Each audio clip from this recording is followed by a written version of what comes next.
Is Gen Z unemployable? That was the headline of a Wall Street Journal opinion piece that I read earlier today that made me think. It was an NYU professor who did a study who found that the values that Gen Z as employees tends to value, individual liberty, self-care, etc., did not align with the top values that employers were looking for: hard work, orientation towards success, and so on. And so she worried that we have an entire generation that may be unemployable in the current workforce. She said many of those Gen Z employees, when surveyed, said the companies need to change. And her argument, Susie Welch's argument, was that maybe those companies will change in the future, but right now those companies are what they are, and that creates a mismatch. And that made me think. My first reaction was, this is what the prior generation has been saying for time immemorial, forever.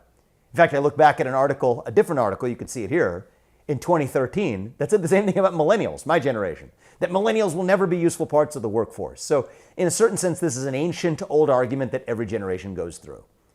But there's one reason to believe that this time could be different. And it comes down to a two-letter acronym that's going to change our lives in the next 10 years, AI. The reason is if you're an employer today, you're pretty soon in the next few years going to have a choice between saying I want a well-trained college graduate for a white-collar job and compare that to an AI that you could train to do the same thing, but with hardwired values alignment for achievement, hard work, whatever the values are for your company, with infinite work ethic.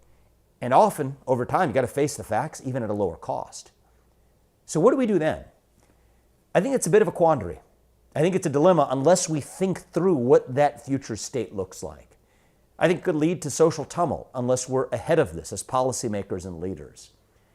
Well, one of the ways I'd like to be ahead of the curve is for us to think about how does Gen Z participate? How does the next generation after Gen Z participate in the economic upside created by that enhancement in productivity? Otherwise, we're going to enter an era of persistently high, perhaps, stock market performance with employment numbers and other economic figures trailing in a big way. And I worry about that for what that means in the future of our country. And I think whatever the right answer is, it's going to include policy solutions that enhance the next generation's participation in equity returns.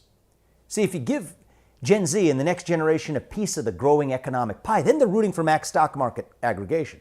And even if, say, AI is displacing jobs that were historically taken in white-collar professions by young people graduating from college, they don't have to be upset about it if they actually have upside in those same companies whose market caps, from OpenAI to NVIDIA to it doesn't matter, whoever it is in the future, are going up. Then they actually have skin in the game, a piece of the action. Even if you did the math of this, $10,000 on day one, say it's the day you're born, if it's invested in the S&P 500, compounds at a rate where that would leave every one of those kids a millionaire by their 50s. Now you're at least rooting for the same thing. You're not upset that someone's taking from you, but if it really is true that AI is delivering those enhancements in productivity that the next generation's workforce can't quite compete with, then what you're going to create is a situation where they're participating in a growing pie rather than failing to participate in it in the first place. That was one of the failures of globalization 1.0. There are many people in the US and across the Western world who didn't participate in supposedly growing that pie. We got to learn from those mistakes of the past and fix that as we enter the brave new world of the AI era. And that was one of my reflections this morning that we're going to be talking a lot more about in the weeks ahead.